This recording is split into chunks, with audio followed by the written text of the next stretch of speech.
Hello les meufs, j'espère que vous allez bien. Aujourd'hui on se retrouve pour une nouvelle vidéo YouTube.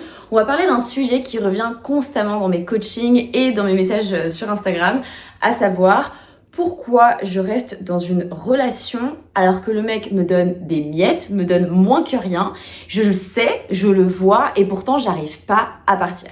Je vais t'expliquer dans cette vidéo pourquoi tu restes et surtout je vais te partager 3 conseils pour arrêter de répéter ça encore et encore dans tes relations. Si tu me connais pas déjà, moi c'est Marine, je suis coach en confiance en soi et j'aide les femmes à retrouver de l'estime pour elles, de la valeur pour elles, à poser leurs limites, à se faire confiance et donc à pouvoir créer des relations beaucoup plus saines où elles osent enfin être vraiment elles-mêmes sans chercher à s'effacer pour plaire à tout prix. Donc dans cette vidéo, j'ai envie de te parler des miettes. C'est un terme que j'aime beaucoup utiliser pour parler des petites attentions, des micro-signes qui vont te permettre de rester accroché à une relation même quand tu sens que c'est pas juste pour toi. Alors les miettes, c'est quoi?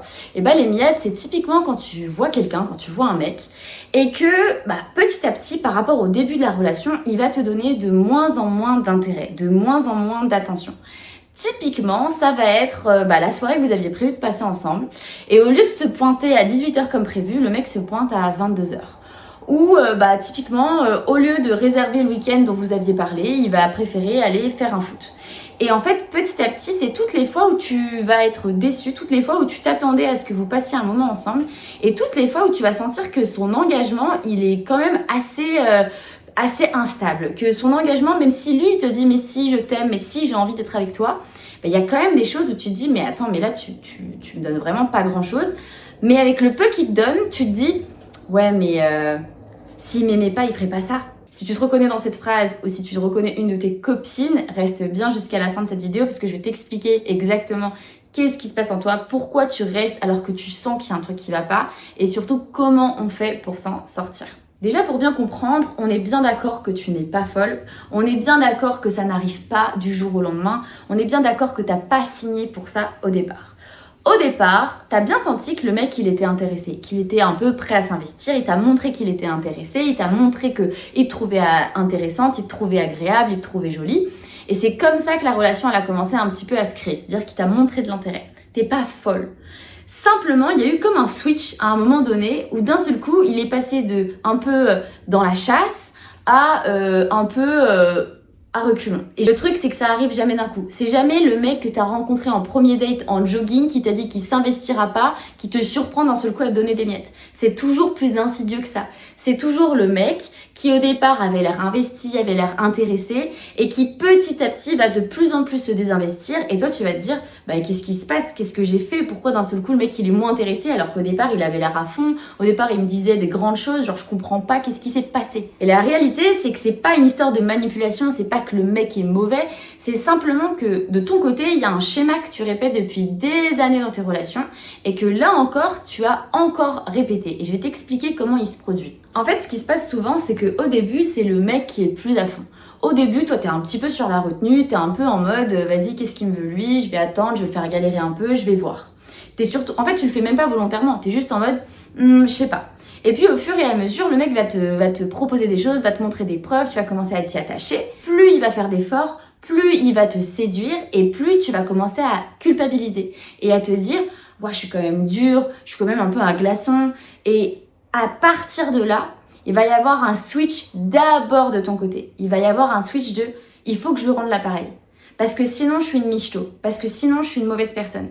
Donc, pour m'assurer qu'il a bien compris que moi aussi, il me plaisait, il va falloir que je lui rende l'appareil. Il va falloir que moi aussi, je propose des sorties, que moi aussi, je sois force de proposition, que moi aussi, je prenne des initiatives, que moi aussi, j'essaye de deviner ses besoins, que moi aussi, en fait, je prenne ce rôle de leader dans la relation. Et c'est là qu'il y a un switch. C'est là qu'en fait, en prenant ce rôle, en prenant ce rôle de leaduse, en prenant ce rôle de celle qui est la plus intéressée des deux aussi un peu, l'autre, tu vas plus être la femme qui lui a plu au départ, tu vas devenir un petit peu une nouvelle version de toi, c'est la version que tu répètes régulièrement, c'est celle qui fait pour être aimée. Au départ, il est tombé amoureux, ou en tout cas, celle qui lui a plu, c'est celle qui est, et en étant juste elle-même, tu lui as plu. Mais à un moment donné, quand t'as compris que t'avais envie de faire quelque chose avec lui, tu t'es dit pour que je sois aimée, il faut que je fasse. Parce que c'est ce que tu as toujours connu. Pour être validé, il faut que j'ai des bonnes notes, il faut que je fasse bien le ménage, il faut que ma chambre soit bien rangée, il faut que je fasse des choses bien pour être validé, pour être aimé. Je peux pas être aimé pour juste qui je suis. C'est pas normal. Et d'ailleurs, j'ai peur que si on me donne des choses et que je ne rends pas l'appareil, on dise que je suis une égoïste, que je suis une mauvaise personne, que je suis une michto. Donc, si je commence à sentir que cette personne, elle compte pour moi, il va falloir que je lui rende ça tout de suite. Et c'est là où il y a un switch de ton côté, en fait, tu changes, tu bouleverses la dynamique qu'il y a entre vous deux. Et selon les relations, c'est potentiellement là que le mec va commencer à reculer. Parce que t'es plus la meuf qui l'a intéressé au début. T'es la superwoman. Alors, ça veut pas dire que tu peux pas être indépendante sur le côté, mais en tout cas, dans la relation, t'es devenue un petit peu la leaduse. Et presque tu prends sa place. Et donc, lui, il va reculer petit à petit. Mais il va pas forcément en prendre conscience. Il va pas forcément te dire, lui, dans sa tête, il est encore intéressé par la fille qu'il a rencontrée, mais il y a un truc qui va faire qu'effectivement, il est moins présent. Et vous deux, vous savez pas ce que c'est. Et lui, il va pas être capable de te l'exprimer. Sauf que, aujourd'hui, dans beaucoup de tes relations, tu comptes sur l'autre pour te donner la vérité. Ce que tu ressens au fond de toi, c'est bizarre, il est distant, il y a un truc chelou, je me sens pas forcément bien, j'ai l'impression que je l'intéresse pas complètement. Mais ce que tu te dis dans ta tête, c'est je dois exagérer, je dois en faire trop, de toute façon j'en ai toujours trop demandé, de toute façon je suis un peu, j'en fais trop, je suis hypersensible, plein de choses, pour aller atténuer ce que tu ressens à l'intérieur de toi. Et c'est exactement ça qui va faire que tu vas rester malgré les miettes. Parce que là, on est au tout début d'un schéma qui va se répéter. C'est-à-dire, il m'a aimé au début, il peut me redonner ce que j'ai eu au début, si je fais plus. S'il ne me donne pas plus, c'est parce que je ne suis pas assez. Donc, je vais faire plus. Je vais plus m'impliquer dans la relation. Je vais lui faire plus de compliments. Je vais lui proposer plus de choses. Je vais essayer d'être plus belle. Je vais constamment me remettre en question, aka me flageller en me demandant qu'est-ce que j'ai fait de mal. Donc, je vais m'accrocher parce que je vais me dire, tant qu'il m'a pas validé, tant qu'il n'est pas investi avec moi, c'est qu'il me valide pas. S'il me valide pas, c'est que je suis pas à la hauteur. Donc, je reste accrochée. Peu importe ce qu'il me donne. Et plus je m'accroche, plus il recule. Plus il me décommande. Plus il me dit, ouais, désolé, en fait, ce soir, je peux pas. Plus il me dit, tu sais, je t'avais dit au départ que j'avais une meuf, donc là, je dois faire des trucs avec ma meuf. Plus il va être en mode, ouais, voilà, ce week-end, en fait, je vois des potes. Enfin, plus il va te donner des miettes. Et plus ça va aller confirmer l'idée que tu dois prouver pour valoir quelque chose. Si tout ça, ça te parle, c'est exactement ce qu'on travaille dans le chose. Donc reste bien jusqu'à la fin de la vidéo, je vais t'en parler. Mais sache que ça, c'est un schéma qui se change. Pour le changer, il va falloir d'abord travailler sur toi et travailler sur la valeur que tu te portes. Si tu t'accroches autant à un mec qui te donne des miettes, c'est parce que ça te renvoie à l'idée que tu n'es pas assez. Ça te renvoie à l'idée qu'il faut que tu prouves pour potentiellement qu'on te donne mieux. Et ça, l'idée de ne pas être assez, c'est ce que tu crois là, tout de suite, aujourd'hui, à propos de toi. C'est ça ta croyance. C'est pas un mec qui est venu te la mettre dans ta tête, c'est que toi, actuellement, tu te sens probablement pas assez belle, pas assez stylée, pas assez intéressante, qui a pas assez d'expérience fun dans la vie, ou qui a pas assez de lignes sur son CV, ou qui a pas fait un truc cool.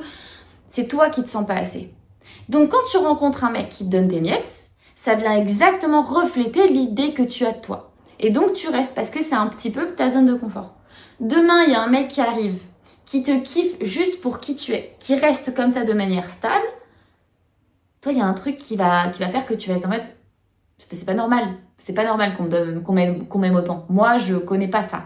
Moi, je connais que les mecs qui me donnent des miettes. Les mecs qui m'aiment comme ça, c'est probablement des menteurs, ou alors des mecs un peu chelous, ou alors des mecs débiles, ou un peu des bolos. Moi, j'ai besoin du mec qui me fait galérer parce que ça me renvoie à l'image que j'ai de moi qui est « je ne suis pas assez ».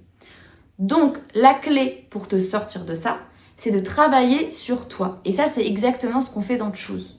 C'est de travailler sur toi et de travailler sur la valeur que tu te donnes, sur ce que tu penses à propos de toi. Donc, comment on fait pour travailler sur sa valeur? Je te partage maintenant 3 conseils pour ça.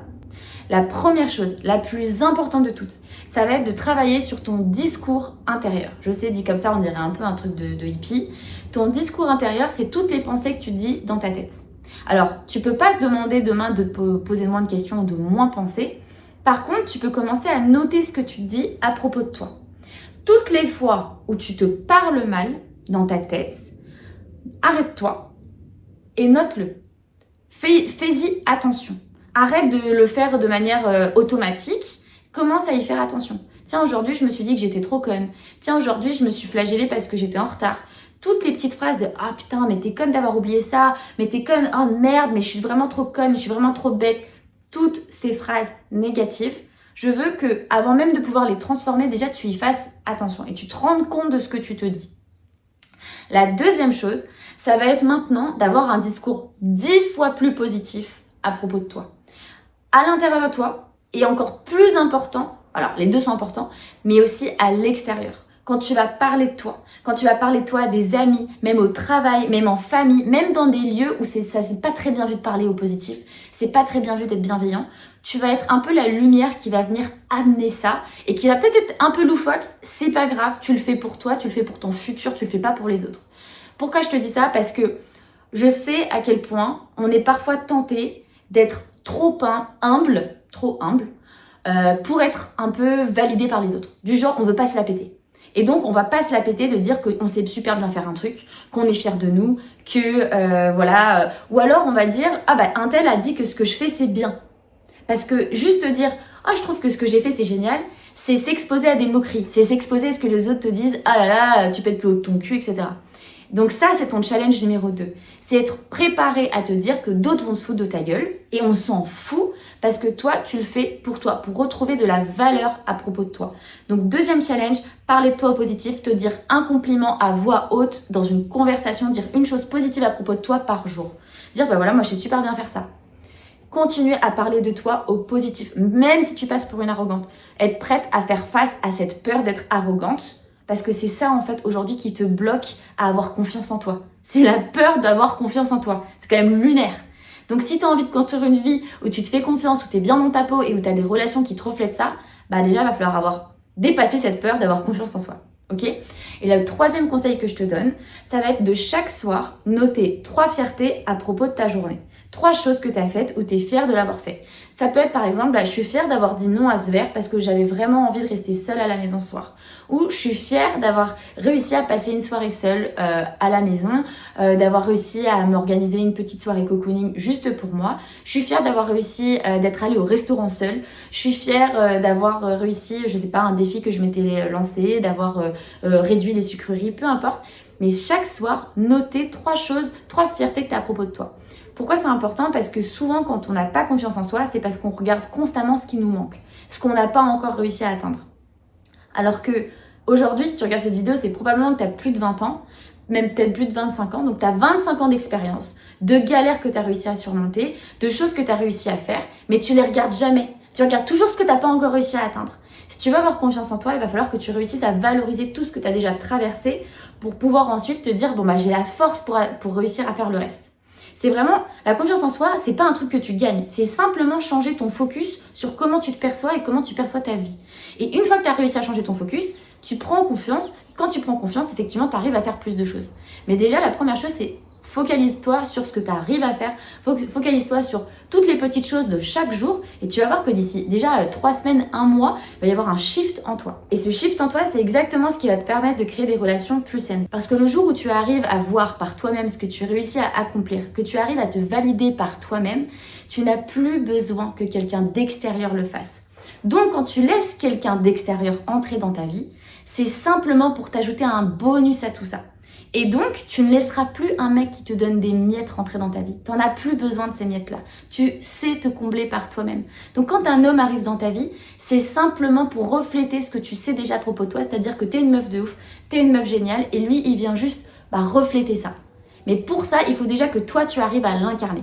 Et tout ça, c'est ce qu'on travaille dans Choose. C'est vraiment les 3 étapes que je t'apprends à voir. C'est travailler sur tes relations amoureuses, ton schéma amoureux, pour ensuite construire une image positive de toi, bienveillante, confiante, et ensuite réussir à l'incarner. Choose, c'est un programme d'auto-coaching avec des exercices pour passer du je sais à je passe à l'action. Je t'ai préparé des exercices et des défis concrets. Il y a également une communauté pour te challenger. Et ce week-end, le week-end du 14 juillet, je fais une promotion. Choose est à 39 € au lieu de 97 €. Alors si tu veux commencer aujourd'hui à arrêter les relations où tu acceptes des miettes, si tu veux commencer aujourd'hui à te choisir, à te valoriser et à prendre confiance en toi, je t'ai mis le lien de Choose juste là dans la bio. Moi en attendant, je te souhaite plein de belles choses. Si cette vidéo t'a plu, tu peux t'abonner et je te fais plein de bisous.